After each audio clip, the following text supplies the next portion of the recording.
This visual explains to the viewer that for this specific bread, we need the structural integrity of the citron's pith, not the juice of a lemon. The tips of the fingers are slightly browning, indicating peak essential oil concentration.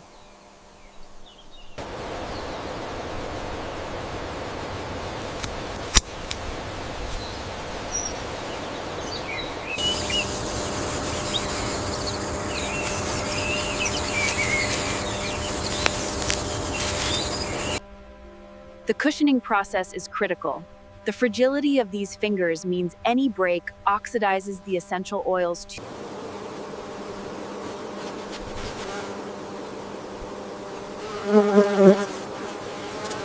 Zero tolerance. This strict selection ensures that only the purest citrus flavor profiles enter the candying process for the bread.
This is the critical debittering phase, where the diced Buddha's hand loses its aggressive raw bite to become palatable for sweetbread.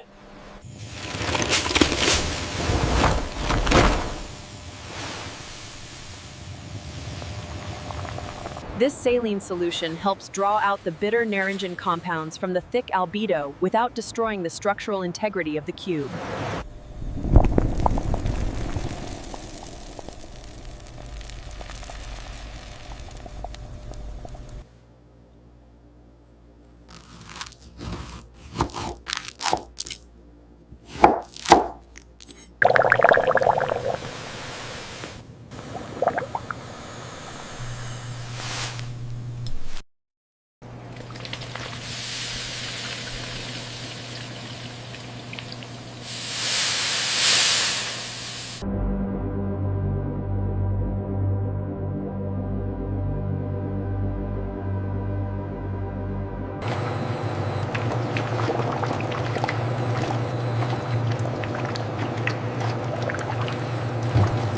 This substitution is vital to preserve the texture and prevent fermentation inside the dough later.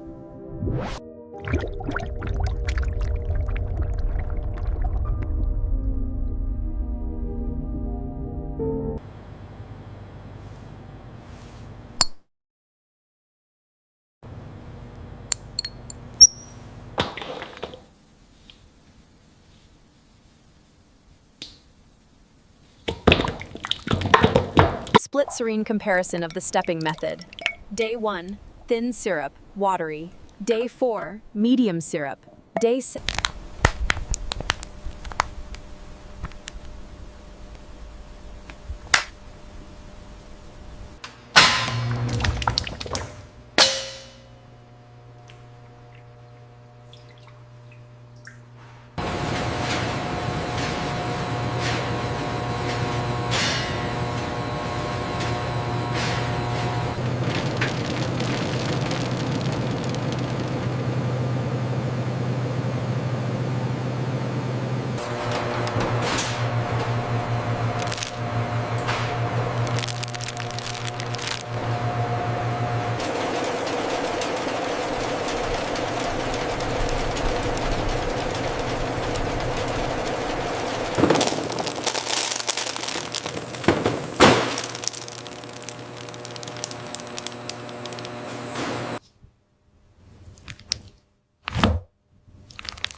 These are the muscles of the dough that will later lift the heavy candied citron.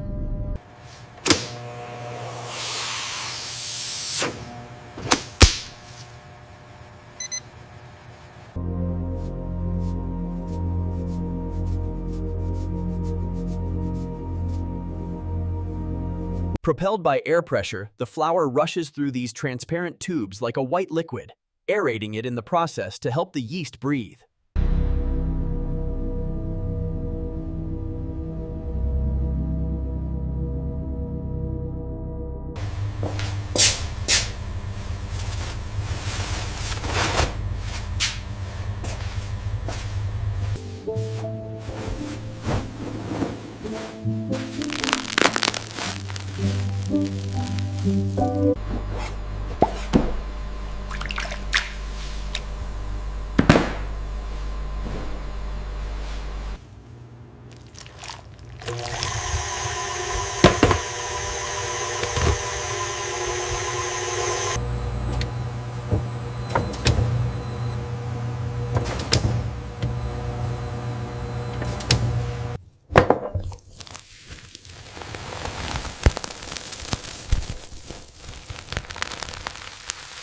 If it's too acidic, the gluten will shatter.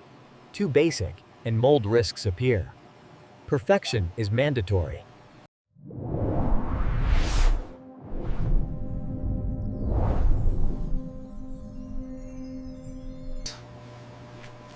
The spiderweb test.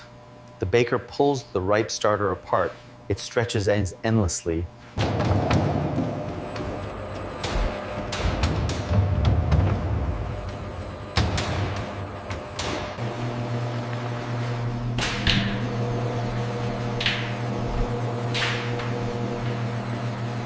These pieces are the biological engine that will drive the entire fermentation process. This oxygen is vital for the yeast to multiply before the anaerobic fermentation begins.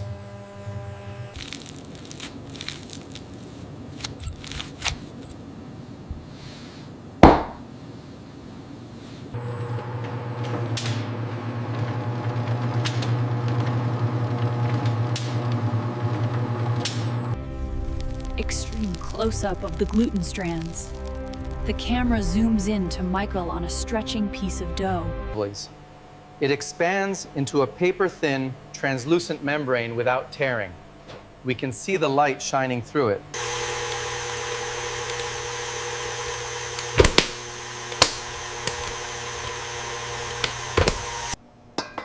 The dough is now a smooth, pale, incredibly elastic ball sitting in the bowl. It is strictly flour.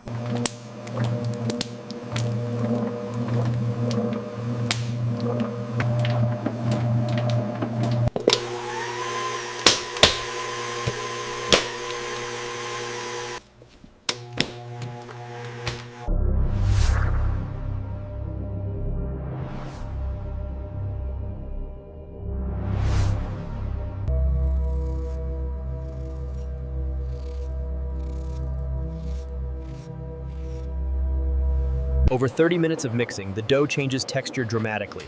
It goes from a matte, shaggy appearance to a highly reflective, glossy, satin-like finish.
This time, we see the translucent membrane holding a heavy chunk of candied fruit suspended in the middle.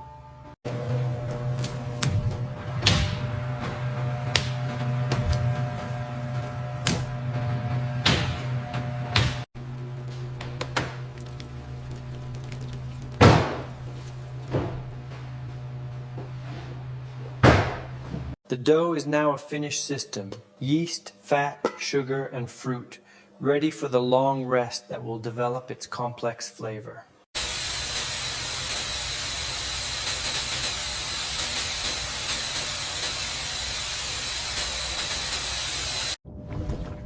We see a yeast cell releasing a bubble of CO2. The bubble is caught in the elastic gluten net.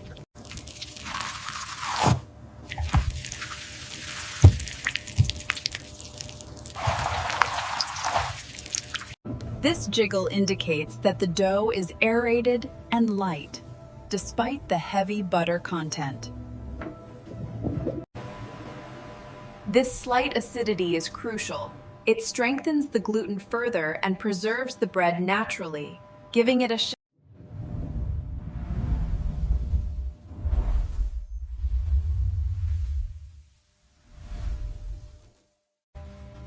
On the left, the dense dough immediately after mixing. On the right, after 12 hours, the volume has tripled.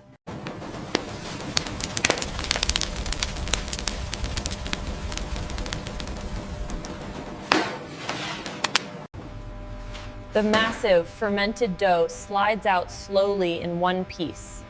As it detaches, we see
if it springs back instantly, it's too early.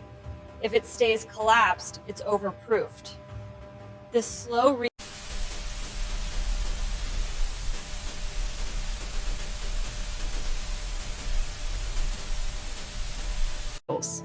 Quality control is essential. The loaf on the left is underproofed, sitting low and dense.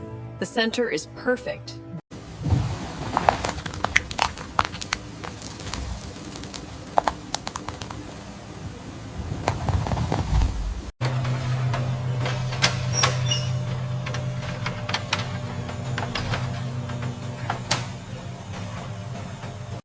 This skin, known as pellicina, is essential so the razor can cut cleanly without dragging the sticky dough.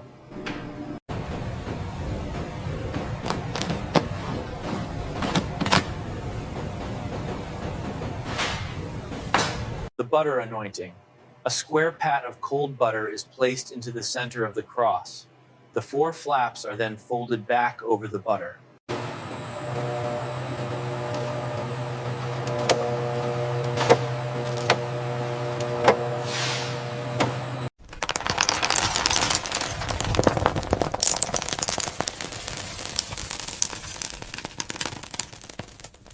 The dusting. A fine cloud of powdered sugar is sieved over the entire top of the loaf. It looks like a snowy mountain peak.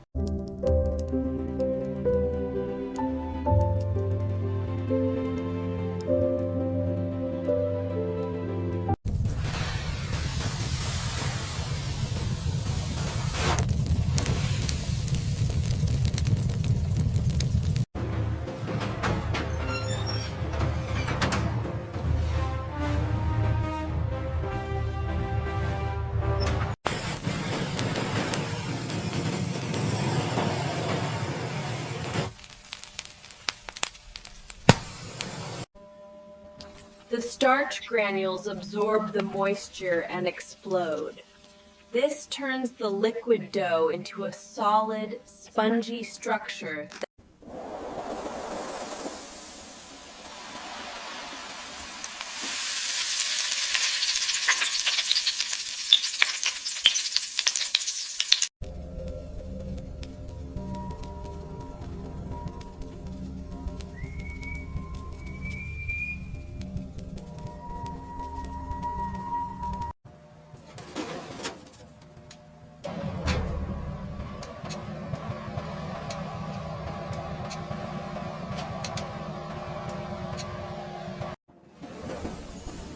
Toasted almonds, caramelized sugar, and hot citrus oil.